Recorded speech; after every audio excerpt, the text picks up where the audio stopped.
In the early morning of December 4th, 2024, Brian Thompson, a health insurance CEO, was gunned down as he made his way to an annual investors shareholders conference right outside their Hilton Hotel in Manhattan in New York City. Got a male shot outside of the hotel. No prep description at this time. Images of the alleged shooter at a nearby Starbucks and on an e-bike, apparently fleeing the scene with his distinctive black jacket and grey backpack, were shown all over the world as the story quickly went viral. And there were reports that the words deny, defend, depose had been written on bullet casings found at the scene. Meanwhile, a corporate Facebook post made by UnitedHealth Group did not get the reaction they were expecting. Instead of showing sympathy for the victim, there was an outpouring of anger against the health insurance company and support for the shooter. And that's when the story went so big, because it opened up a narrative about the power dynamic between the corporate system and the people. In the post, UnitedHealth Group wrote, "We are deeply saddened and shocked at the passing of our dear friend and colleague Brian Thompson, the CEO of UnitedHealthcare. Brian was a highly respected colleague and friend to all who worked with him. We are working closely with the NYPD and ask for your patience and understanding during this difficult time. Our hearts go out to Brian's family and all who were close to him." The post got over 70,000 laughing emoji reactions. Only 700 people liked the post and only 2,000 expressed sympathy. Meanwhile, over on LinkedIn, which is meant to be a negativity-free zone, they had to turn the comments off. A national manhunt was launched with a reward for information of up to $10,000. And on the 9th of December, a suspect was found in a McDonald's and arrested and charged. His name was Luigi Mangione, and someone in the McDonald's had recognized his face from the news report and called the local police. 911, what is the address of your emergency? It's not really an emergency. I'm a manager at Plank Road McDonald's out here on the boulevard. Okay. And I have a customer here that some other customers were suspicious of, that he looked like the CEO shooter from New York. Okay. So they're just really upset, and they're like coming to me, and I was like, well, I can't approach him, you know. No, of course not. All right, honey, what's your name? I got you. White male? Yeah, well, he has his beanie pulled down, so the only thing you can see is his eyebrows, because I tried to Google it. Does he have a vehicle description, honey? I don't know. Okay, that's okay. I'm sitting in the opposite corner of my lobby trying to sit down with my managers to have like one-on-one time with them. Yes. But it looks like he has either a CVS or a Walgreens bag in front of him. All right, honey, I do have an officer on the way for you. Just keep an eye on him. If he leaves, just give us a call back and let us know, okay?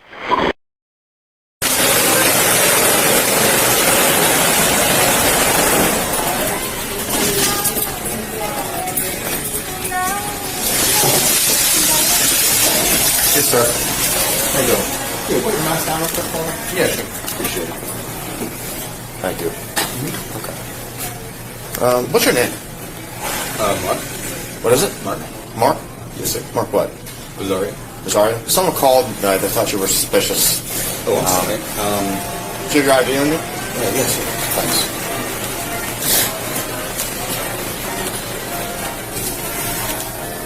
Thought she looked like someone. You okay to run the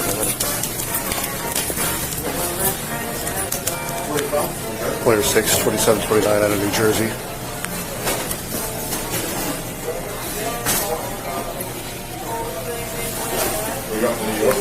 Romeo 6807. He was found in possession of a fake ID in the name of Mark Rosario, which had been used to check in at the New York hostel where he'd been caught on CCTV.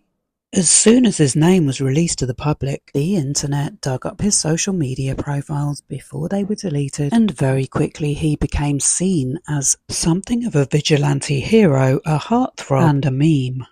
His X profile was verified and accumulated hundreds of thousands of followers. At the time of his arrest, he had no criminal record. He had a degree and a master's in computer science from an Ivy League university, concentrated on artificial intelligence, which he taught on a program at Stanford University. In 2016, he'd graduated from the prestigious Gilman School in Maryland. He'd been made a valedictorian, which is like the top level of the class. He followed Sam Altman and podcasters like Alex Jones. He'd worked as a data engineer at TrueCar Inc., a car sales app, until 2023. And when his friends spoke to the media, they said he had no history of violence. Never once talked about guns, never once talked about violence.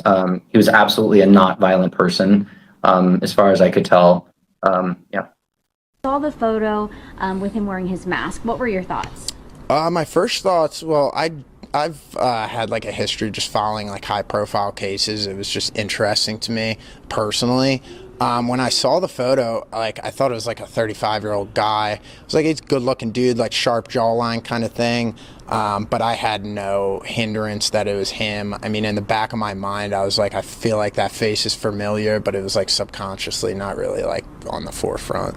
At the press call after his arrest, a strong message was presented that New York had been made safer, using hard police work and technology to take a violent criminal off the streets. Someone who came from an elite background and was highly educated and had no history of any other crime or abuse. It was crucial that we were able to remove him off the streets of America, and we were going to seek him out no matter where he was at the time. In reality, it was a member of the public who found him, and the grey backpack containing Monopoly money lay on the ground in Central Park, where it was thrown for 3 days. And meanwhile, divers were searching the lake for a weapon. Mayor Adams was facing his own pending federal indictment charges and was being investigated for corruption. He was also accused of assault of a female officer when he worked in the police force. He gave P. Diddy the keys to the city and went on a sponsored trip to meet President Netanyahu. The investigation into him was suspended because of the upcoming mayoral election, which he lost. As the indictment alleges, Mayor Adams engaged in a long-running conspiracy in which he solicited and knowingly accepted illegal campaign contributions from foreign donors and corporations. As we allege, Mayor Adams took these contributions even though he knew they were illegal. We were also told that Luigi was found with a weapon, a manifesto, and a motive. But just from briefly speaking with them, we don't think that there's any specific threats to other people mentioned in that document, but it does seem that he has some ill will toward corporate America. But what was not being reported was that Brian Thompson, the CEO at UnitedHealthcare, was also being sued and investigated for financial fraud and insider investor share dealing. Leaked internal videos showed his boss at UnitedHealthcare and co-conspirator, Andrew Whitty, telling his staff not to engage with the media as they were spreading misinformation. You've seen a lot of media interest in this situation with a huge amount of misinformation and frankly offensive communication. My strong advice and request to everybody is just don't engage with the media. If you're approached, I would recommend not responding, and if necessary, simply refer them to our own media organization. There's no value in engaging with the media, and as you've seen, people are writing things we simply don't recognize, are aggressive, inappropriate, and disrespectful. During the second deep, I got a phone call into the operating room saying that UnitedHealthcare wanted me to call them about one of the patients who was having surgery today, who was actually asleep having surgery, and said I had to call right now. So I scrubbed out of my case and I called UnitedHealthcare, and the gentleman said he needed some information about her, wanted to know her diagnosis and whether her inpatient stay should be justified. And I was like, do you understand that she's asleep right now? And she has breast cancer? And the gentleman said, actually, I don't. That's a different department that would know that information. And I was like, well, she does need to stay overnight tonight. and you have all the information with you because I got approval for this surgery, and I need to go back and be with my patient now. But yeah, it's out of control. Insurance is out of control. When it comes to denying claims, multiple reports suggest that UHC, which is the country's largest health insurer and serves some 50 million people, is an industry leader, with a rate nearly double the industry average. The insurance giant's tactics have frustrated patients and healthcare providers alike. A major protest at the company's subsidiary Optum's headquarters in Minnesota in July attracted roughly 50 demonstrators, 11 of whom were arrested. In America, you can't get healthcare without healthcare insurance, and UnitedHealthcare Insurance is owned by UnitedHealth Group, which was sued and under investigation by the U.S. Department of Justice. Over 30% of UnitedHealthcare claims are denied, more than any other insurance company, and they're also the most expensive. And if they're denying the claims for the treatment and the care that the customers need, their health is going to get worse and they may die. But less money going out means more profits they can show to their shareholders. Only according to these lawsuits, they've been ripping off their investors as well. There's a callousness to the industry as a whole. It delivers efficiency, but their definition of efficiency is returning as much value to their investors as possible. A recent Senate report slammed the company for denying nursing care to patients recovering from falls and strokes on its Medicare Advantage plans. And it currently faces a class action lawsuit for its use of AI algorithms to automatically refuse payment. Brian Thompson had been advocating for the use of generative AI technology since 2022, claiming it improved the service and the consumer, making it more efficient and profitable, therefore inflating the share price, when in reality it was turning customers off. As many as 90% of claims denied by AI were mistakes. And on November 26, 2024, UnitedHealthcare posted on their website they'd be hosting their annual investment conference at 8 a.m. in New York City, where leaders at the company would discuss their long-term growth strategy. And it was that conference Brian Thompson was confidently striding to when he was killed. Hi, I'm Brian Thompson, CEO of UnitedHealthcare, and welcome. I'm joining you from our Innovation Center here in our headquarters in Minneapolis. Data is at the core of our agenda to improve healthcare, which directly influences how we develop innovative consumer solutions. Behind me, you can see data from our call center operation of health-related activity occurs outside of the exam room. It's also what's happening at home, but ultimately improve the consumer experience as they engage with the health system overall. Research and decisioning, like other industries, people didn't have the tools and resources they needed to be good consumers. To supporting healthcare workers with tools that help them focus on practicing medicine, not red tape. The lawsuit alleges the data company they were merging with, Inspire Medical, had a reduction in sign-ups after they used the AI technology, presumably because they want to speak to a real person. Brian Thompson allegedly earned $11 million a year, but knowing the company was being investigated, he still went ahead and sold a massive amount of his own shares in the company, not disclosing that the share value was going to drop. So he profited while the investors lost money. Investors like the Hollywood Firefighters Pension Fund, whose work is to expose themselves to toxic fires and save lives. And they'd been promised a return on their investment that they could retire on. If the shares are worth nothing, they're not going to get their return. And that's why in May 2024, the City of Hollywood Pension Fund sued UnitedHealth Group. Brian Thompson, who's now dead, Stephen Hemsley, who's retired, and Andrew Whitty for violations of federal securities law. Andrew Whitty is British and a former director at GlaxoSmithKline, one of the UK's biggest pharmaceutical companies, where he was accused of fraud by the Chinese government, according to Wikipedia. It's no surprise to learn that he was on the business advisory board of one of the worst former British Prime Ministers, David Cameron, who called for the Brexit referendum vote and then promptly resigned when it was voted in, and has also been accused of corruption. Andrew took time out of his busy schedule, aka he was on paid leave, to assist the World Health Organization in developing the COVID-19 vaccine, and in May 2020 was appointed to the expert advisory group for the UK government's vaccine task force. Anyone speaking out against the COVID vaccine was censored online.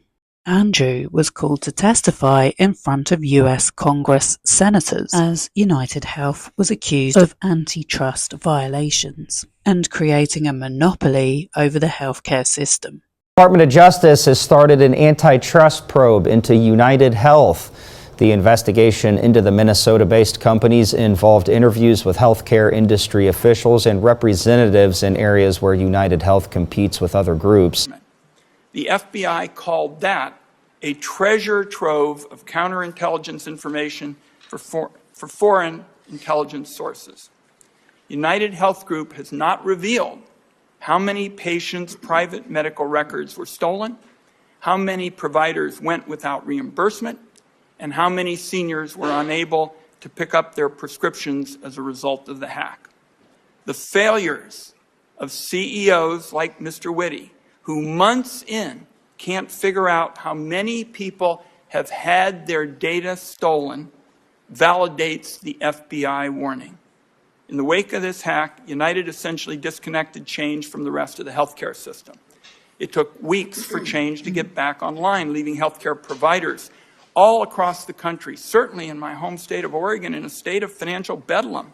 Doctors and hospitals went weeks delivering services but without getting paid. Insurance companies couldn't reimburse providers.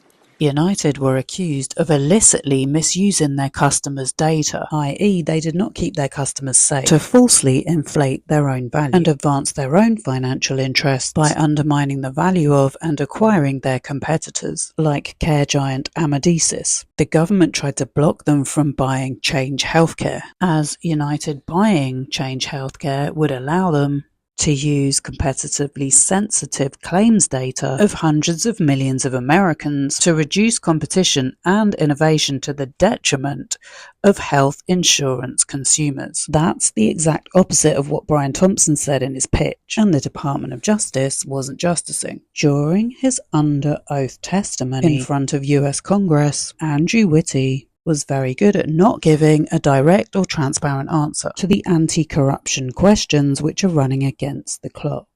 How we can upgrade organizations. But that's not my point.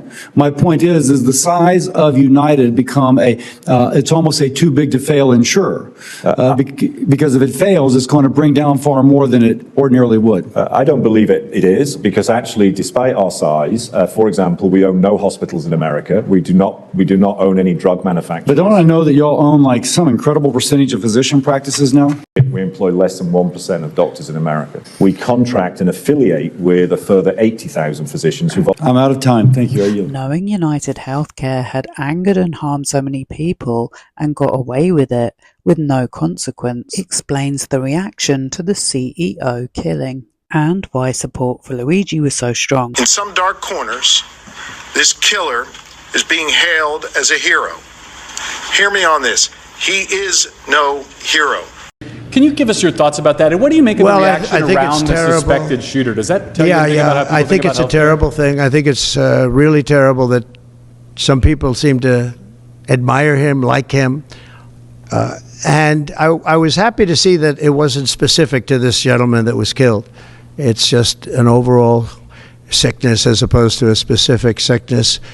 That was a terrible thing. It was cold-blooded, just a cold-blooded, horrible killing. And how people can like this guy is that's a sickness, actually. That's really very bad. I wasn't really shocked. I was waiting to see when it would really happen. Somebody's straw. Another shooting in America? To break the camel's back. Yeah. And it was allegedly Luigi. And I get it because there's a lot of worse things, and I'm actually surprised, like maybe a mother or a father, this did not like retaliate in like the same sense, because I've heard some horror stories. Mainstream media is not focusing on the fact that healthcare should not depend on how much wealth you have. I mean, personally, if we're going with the notion somebody has to start. that Luigi did it, and if you're assuming that, I don't feel scared. I think I share that sentiment with 99% of the people in the country, in the world, when I say I'm not scared of him if he was walking on the street today. And if you are scared, that's how all of this it says something about what your company or what your actions have caused normal people to go through. After his arrest, interest in the story and his popularity was growing in the media. But a leaked internal memo from Clinton Cargill of the New York Times showed how the mainstream media was protecting the image of the corporation and siding with the authorities' narrative, portraying Luigi as a terrorist. Morning, gang! Sharing some updated guidance on the UHC shooting. Just loop me in if you need backup. We've had Mangione leading the site overnight, and the pick is very strong, but as more details have emerged, his profile matches one of a mass shooter. More than anything else, mental health questions, shocking crime, manifesto. The news value of showing his face as a public service is diminishing compared with concerns of amplifying his crime and inspiring others. Let's be cautious today and in the coming days about using his image to illustrate the storyline on Home and in Alert. We can come up with other solutions. Maybe they could have said more about UnitedHealthcare's alleged financial crimes. When he's arraigned, we'll have fresh pictures, but until then, we should dial back. Oh, they had fresh pictures, alright. Thomas Dickey, Luigi's Altoona attorney, went on various news channels explaining the charges and allegations being publicised about his client by the authorities at public press calls were unconstitutional and unevidenced. I know, keep bringing up that word today, lest we forget about that. But the Constitution gives you certain rights.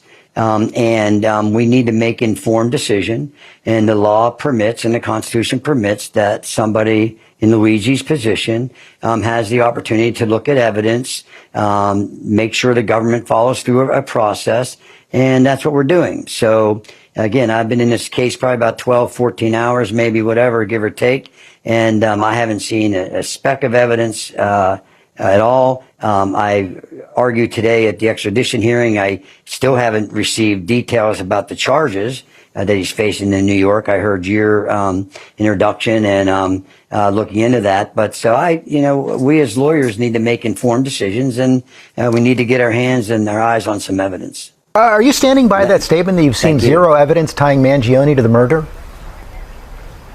That's correct. We had a brief hearing yesterday. And there was one document, an arrest warrant from the state of New York, which merely referenced a statute. We've seen no evidence. That's one of the many reasons why we're challenging the extradition at this point, so we can see some evidence and get a little more detailed information about the charges against Luigi. What about the writings these parasites had it coming, talking about the healthcare industry, corruption, and greed? That is all evidence, isn't it? Another leaked memo from the New York Times showed that her source at the NYPD said they're seeing it less as a manifesto and more as a claim of responsibility. We now know, as is evidenced in the case, that there was no manifesto. Luigi had a fancy red notebook and had written little notes in the months before the shooting, 2 of which were cited in the actual criminal complaint. On August 15th, he wrote, "The target is insurance as it checks every box." Then, in October, an intent to whack the CEO of one of the insurance companies at its investor conference. That's it. Back in December 2024, independent journalist Ken Klippenstein had published transcripts of the notes he'd received from an inside source. The note he'd seen said, "What do? You whack the CEO at the annual parasitic bean counter convention. It's targeted, precise, and doesn't risk innocence." CCTV of the shooting showed a woman standing outside the hotel is seen running away as the shooter casually walks off. Then there was a letter found on him to the feds. To the feds, I'll keep this short because I do respect what you do for our country. To save you a lengthy investigation, I state plainly I was not working with anyone else. This was fairly trivial. Some elementary social engineering, basic CAD computer-aided design, a lot of patience. The spiral notebook, if present, has some straggling notes and the to-do lists that illuminate the gist of it. My tech is pretty locked down because I work in engineering, so probably not much info there. I do apologise for any strife of traumas, but it had to be done. Frankly, these parasites simply had it coming. A reminder, the US has the #1 most expensive healthcare system in the world, yet we rank roughly number 42 in life expectancy. United is the indecipherable largest company in the US by market cap, behind only Apple, Google, Walmart. It has grown and grown, but as our life expectancy? No. The reality is, these indecipherable have simply gotten too powerful, and they continue to abuse our country for immense profit because the American public has allowed them to get away with it. Obviously, the problem is more complex. But I do not have space, and frankly I do not pretend to be the most qualified person to lay out the full argument. But many have illuminated the corruption and greed, e.g. Rosenthal more decades ago, and the problems simply remain. It is not an issue of awareness at this point, but clearly power games at play. Evidently, I am the first to face it with such brutal honesty. And then Michael Moore, who was actually referenced there, responded. Michael Moore, a few days later, put out this post. A manifesto against for-profit health insurance companies by Michael Moore. The anger is 1,000% justified. It is long overdue for the media to cover it. It is not new. It has been boiling, and I'm not going to tamp it down or ask people to shut up. I want to pour gasoline on that anger. Yes, I condemn murder, and that's why I condemn America's broken, vile, rapacious, bloodthirsty, unethical, immoral healthcare industry, and I condemn every one of the CEOs who are in charge of it, and I condemn every politician who takes their money and keeps the system going instead of tearing it up, ripping it apart, and throwing it all away.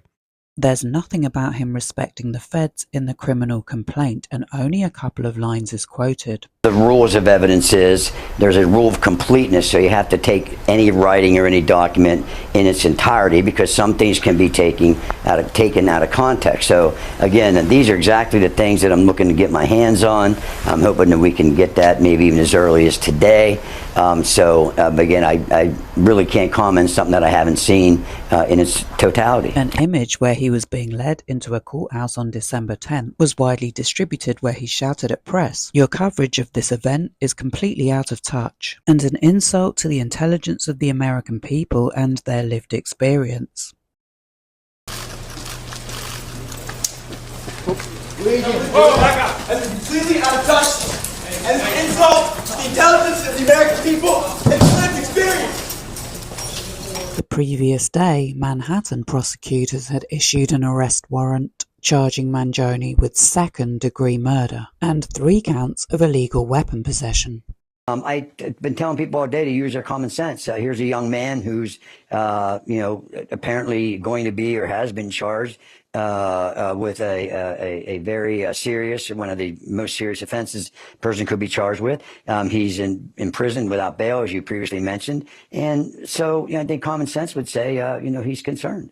People are reaching out to you and offering to help pay for his legal bills. That's correct. Would you accept those offers? I mean, I imagine you maybe have, I don't know, have you ever gotten that before? Nah, to be honest with you, I probably wouldn't. Why do you think you would not accept that? I don't know. I just don't know. I just don't feel comfortable about that. So I don't know. I haven't given that much thought, but I'm not looking, and obviously my client appreciates the support that he has, but I don't know. I just, I'd have to look in, but it just doesn't sit right with me, really. Why do you think they're offering? I don't know. People, you talk about, the Supreme Court says, all these rich billionaires can give all kind of money to candidates, and that's free speech. So maybe these people are exercising their right to free speech and saying that's the way they're supporting my client.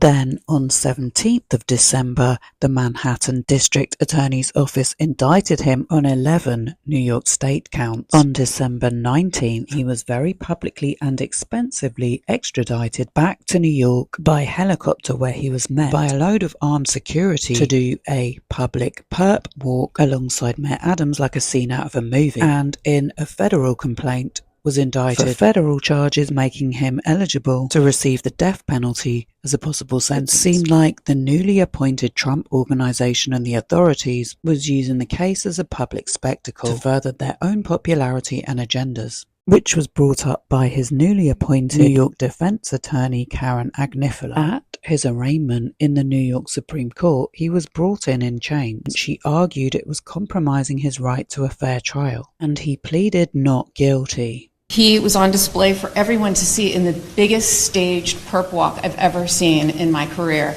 It was absolutely unnecessary. He's been cooperative with law enforcement. He had been in custody for over a week. He waived extradition. He was cooperative at all accounts. There was no reason for the NYPD and everybody to have these big assault rifles that, frankly, I had no idea was in their arsenal. And to have all of the press there, the media there, it was like perfectly choreographed. And what was the New York City mayor doing at this press conference?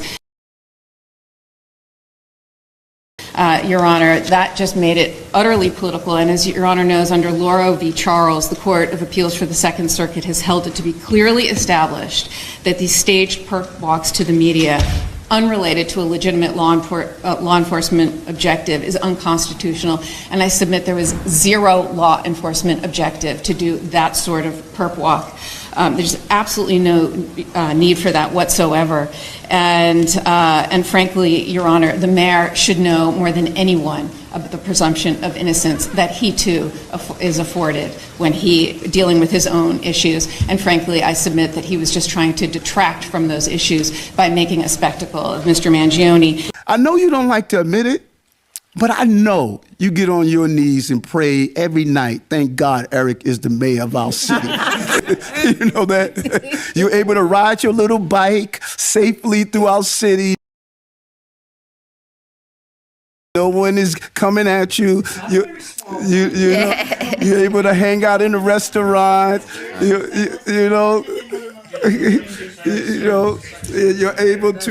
able to enjoy your little restaurants. You're able to, Adams' ex-police commissioner, Edward Caban, is accused of being involved in extorting restaurants with his twin brother, who has a list of violent assault allegations, and it's alleged under Mayor Adams they were giving fire permits out to buildings that hadn't passed fire safety tests and allowing unlicensed premises to operate like the Mark Hotel. I made your career.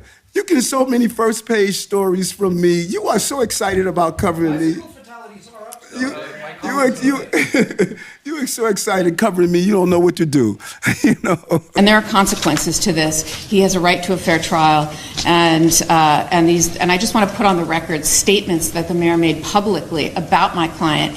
Nothing saying alleged, for example, and he said, I wanted to send a strong message with the police commissioner that we're leading from the front. I'm not going to just allow him to come into our city. I wanted to look him in the eye and state, you carried out this terrorist act in my city, the city of New York that I love.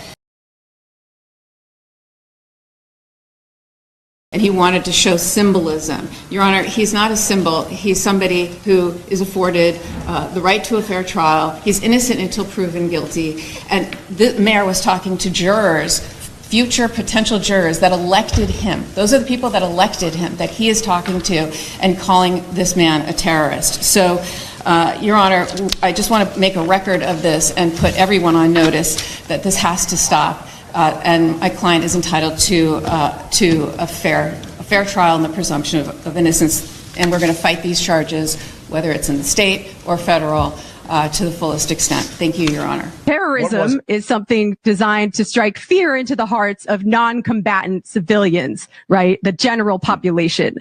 Nobody but a tiny class of CEOs has been made to live in fear by Luigi's actions, but nearly everybody knows what it's like to live in fear of having a necessary medical claim denied, the fear of having your life ruined or potentially ended by a stack of medical bills. And I think in a system with so much violence that's directed from the top down, it should come as no surprise when violence begins to boomerang back from the bottom up onto the 1%.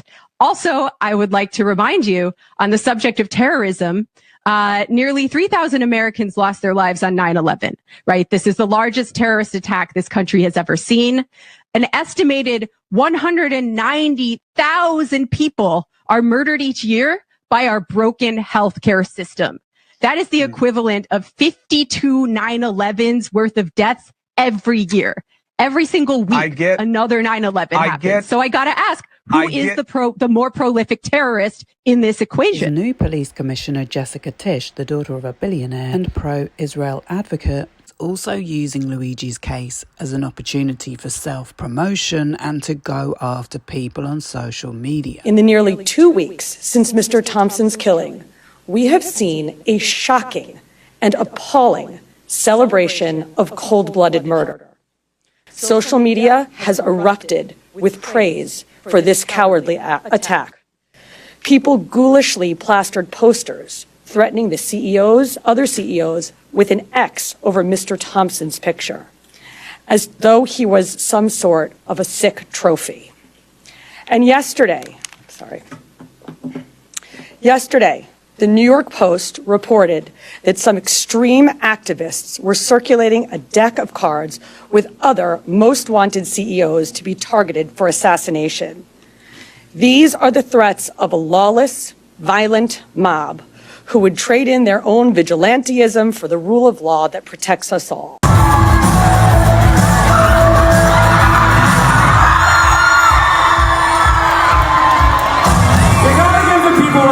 They want us to protest peacefully, then that's what I'm doing. You should actually report on that. Yeah, they've got blood on their own hands. So for them to be like coming out us and pointing their finger and saying like, oh, you support murder? I mean, look at your own news organizations. Like, look at who you get money from, okay? All these Congress people who are like, you know, Congress people who are accusing us of being morally compromised. Where your stocks are in healthcare companies. You are voting against your constituents every single day for your own pockets. Would I stand out in 22-degree weather if this wasn't something that I cared about? You know, this is something that I feel very, very deeply passionate about. Luigi look-alike contest at University of Florida.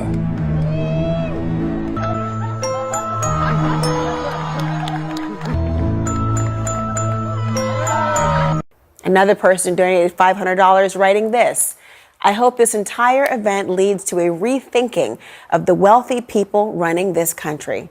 Health insurance has been a scam for far too long, and it needs to change. Stop talking about it and do something. Let me say this plainly. There is no heroism in what Mangione did. This was a senseless act of violence. It was a cold and calculated crime that stole a life and put New Yorkers at risk. We don't celebrate murders. There was also an issue with the charges against Mangione, his first ever criminal offence, being charged by 3 different jurisdictions, federal and states of New York and Pennsylvania, which Karen Agnifilo argued in court was unconstitutional and could trigger the New York double jeopardy law. All I will say is double jeopardy is meant to protect people, and they're using it as a weapon here. So it's unfair. Will you guys be ready to go on June 8th? Thank you guys. We have 2 proceedings that we have to answer to, one of them being death eligible. So we are requesting that we get immediate discovery of all the New York City Police Department and FBI and federal and state documents. And the second thing I want to make a record of, Your Honor, is I'm very concerned about my client's right to a fair trial in this case. He's being prejudiced by some statements that are being made by government officials. Like every other defendant, he is entitled to a presumption of innocence, but unfortunately, the way this has been handled so far, his rights are being violated. And as you know, Your Honor, there's a wealth of case law guaranteeing his right to a fair trial, but none of the safeguards have been put in place yet here. In fact, it's just the opposite of what's been happening. He's a young man, and he is being treated like a human ping pong ball between two warring jurisdictions here. These federal and state prosecutors are coordinating with one another, but at the expense of him. They have conflicting theories in their indictments, and they are literally treating him like he is like some sort of political fodder, like some sort of spectacle. The Trump government was now using its public members of office like Pam Bondi to compromise and violate Luigi Mangione's constitutional rights to a fair trial and obstruct the justice process. It's the duty of the lawyers, that's the United States attorneys, to make sure that public statements are not put out which could influence public opinion and jeopardize the case. On the 1st of April 2025, that's April Fool's Day, the Department of Justice Attorney General, the Department of Justice who failed to protect the public against UnitedHealth Group, put out an Instagram post, her first Instagram post, and a press release directing prosecutors in the Luigi Mangione case to seek the death penalty. This was referenced in an exhibit and letter to the court submitted by Karen Agnifilo in her successful motion to preclude the government seeking the death penalty and having charges 3 and 4 of the indictment dropped. In her post, Pam Bondi wrote that Luigi Mangione had murdered Brian Thompson, something which was then repeated by the President of the United States, Donald Trump, in an interview on Fox News, which was reposted on other government officials' social media. After the judge warned officials to not make comments that could spoil his rights to a fair trial. As clear as you're looking at me or I'm looking at you, he looked like a pure assassin. I was surprised, actually. You know, you would have thought this guy would have been at a central casting in the movie, and maybe he was. But he think of what he did. He openly, it's not like, gee, there's a question. If there's a question, you can understand it, maybe. But there's not a question. He walked up to a man, didn't give him warning, didn't say turn around, didn't do like the Old West where you have a gunfight, you know, you each have a gun. He shot him right in the middle of the back, instantly dead. And now he's like, I'm watching, the girls are going crazy for him. This is a sickness. This is, you know, this really has to be studied. On April 25th, Luigi was made to sit in a bulletproof vest and pleaded not guilty to federal charges. Prosecutors formally declared their intent to seek the death penalty, and the judge made his warning about public commentary on the case. According to another court filing and attached data, the average time between a capital indictment and an authorization of capital punishment by the Attorney General is 14 months, not 4. Other failures to follow the judicial process were brought up at a lengthy evidentiary suppression hearing. Police body cam footage that was shown in the court of Luigi's arrest showed the police interrogated him for 20 minutes and did not read his Miranda rights, informing him of the right to remain silent. They also searched his backpack without a search warrant. In the end, the judge ruled that the handgun and notebook that they say linked him to the killing could be used in evidence. Another claim by the defense team showed the district attorney falsely obtained Luigi's confidential medical insurance history, which Karen Agnifilo argued had no bearing on the case and was a violation of his HIPAA rights. Using a fake subpoena to his health insurance company and bypassing judicial process, they lied and said if they did not provide all the documents by a made-up date, they would be in contempt of court. Their excuse was it was a clerical error. On his own X profile was posted a picture of an x-ray showing Luigi had had a major operation on his spine, and one of his friends who he'd stayed with in Hawaii had spoken about the pain and difficulties he'd experienced with his back. He confirmed that he had had surgery, and he sent me the x-rays. It looked heinous with just giant screws going into his spine. After that, he called me once. I didn't pick up. We kind of texted a little bit, but unfortunately, I feel terrible now. I wish I would have made more of an effort to communicate with him. I first interviewed him before he moved in. I remember he said he had a back issue and he was hoping to get stronger in Hawaii. So he's always focused on trying. He was a very thoughtful person, communicated really well, was friendly, had good relationships with everyone. He was even, in some ways, a bit of a leader. He helped spearhead a book club that we started just so we could, keep those intellectual pursuits alive from back when we were in school. When he first came, he went on a surf lesson with other members, and unfortunately, just a basic surf lesson, he was in bed for about a week. We had to get a different bed for him that was more firm, and I know it was really traumatic and difficult. When you're in your early 20s and you can't, do some basic things, it can be really, really difficult. Since April 25, Mangione's case had been moving on two parallel tracks, with his defense team meticulously navigating two separate prosecutions for the same crime. They'd scored significant victories in both, with the dismissal of the state's terrorism-related charges, and later the removal of the federal death penalty eligibility, and both trials looked set to go ahead. Then, a few days after, a last pre-trial hearing in the state case, which was set to start jury selection in September 2026. On August 14th, there was a bombshell hearing for the federal case, and Luigi changed his plea to guilty. Good afternoon, everyone. My name is Karen Friedman Agnifilo, and I represent Luigi Mangione. Today is a solemn and significant day.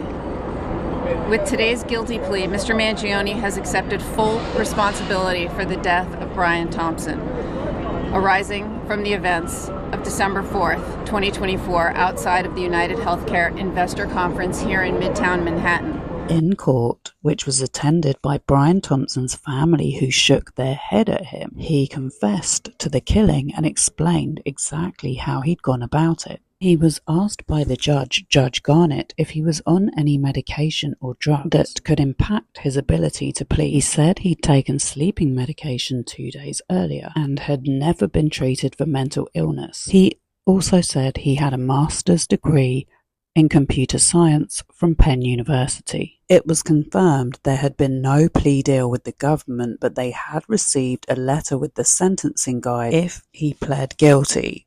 Life imprisonment of 24 to 30 years, with 85% of the sentence to be served before a reduction. Judge Garnett said, "Tell me what you did." Mangione replied, "I'll stay seated," and read out a statement. After years of enduring severe pain from a broken back and navigating the obstacles of the health insurance system and seeing others too, I learned UnitedHealth would hold its conference.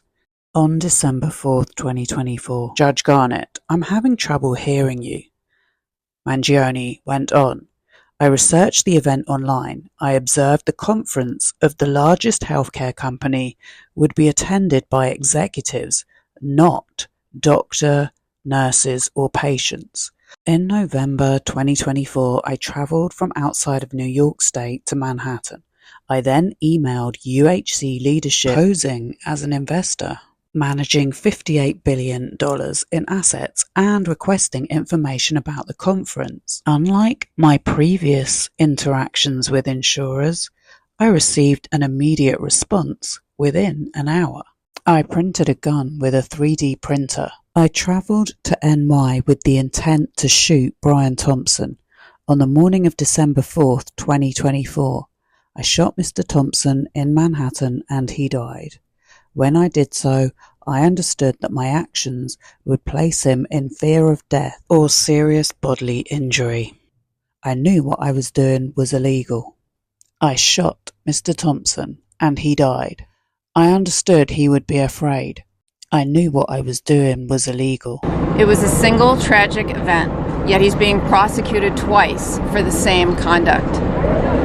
As Luigi explained in court today, he endured years of severe, debilitating pain following a broken back while struggling to navigate our healthcare and health insurance systems. Like the thousands of people who have reached out since this tragedy to share their own experiences, he believed that the system had failed him and destroyed his life. Despite this being a single isolated event, Mr. Mangione has been unfairly treated since the outset in every way and has successfully fought off terrorism charges and the death penalty, while also fighting at the same time 2 simultaneous prosecutions in 2 jurisdictions who are trying to punish him twice for the exact conduct. He's been treated differently from every other defendant charged with this offense in New York. However, thankfully, New York law does not allow this. New York law does not permit a person to be prosecuted and punished twice for the exact same crime under a statute that governs successive prosecutions. It's also known as the double jeopardy law. Today's guilty plea triggers this statute, and we just filed our motion in state court explaining why the state charges must be dismissed under New York's double jeopardy protections. We will not be taking any other questions. Thank you so much for coming.